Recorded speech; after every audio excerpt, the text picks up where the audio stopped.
کاوش مدیا. Iranians have shown over the last year that they too have precision capabilities.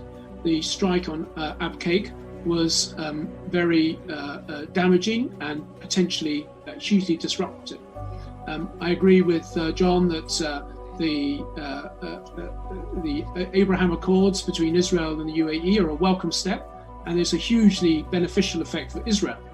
Not sure how beneficial yet they're going to be for the UAE, because they've added to the scope for the UAE to be a target of Israel in any response in the way that the Saudis were before.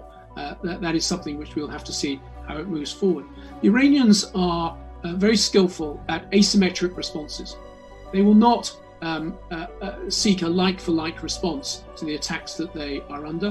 They will seek ones which make it more difficult for the other side, and they will choose their own timing.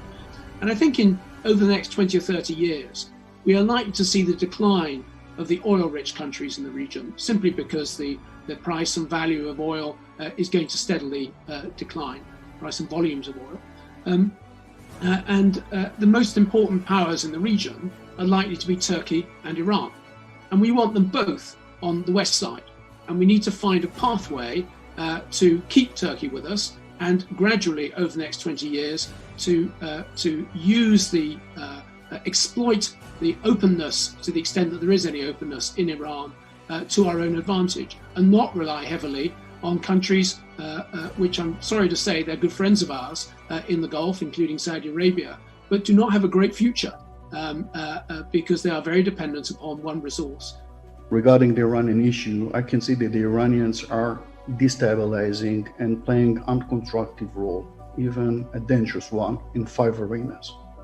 The first one, the pursuit of the military and nuclear program that they have, is the third that they are trying to get the military and nuclear program, and it's unacceptable by the international community.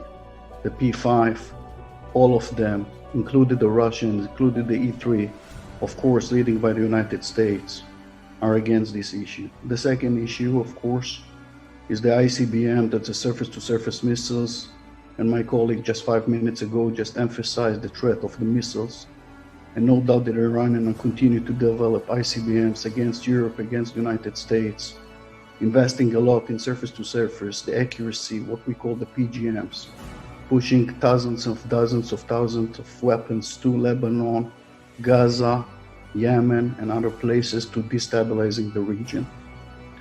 Third, it's all the regional Malayan activity, and they are, as I mentioned before, trying to challenge the Americans in Iraq, and of course the coalition forces over there from the green zones. They're doing the same issues in the last 3-4 years in Yemen with the Houthis, and as Noam, that no doubt that he is the master in these issues, used to say before, used this term, if I remember correctly, wildcard regarding September 14 attack on Aramco. I will call it, I think it's a game changer against the Iranians in a way.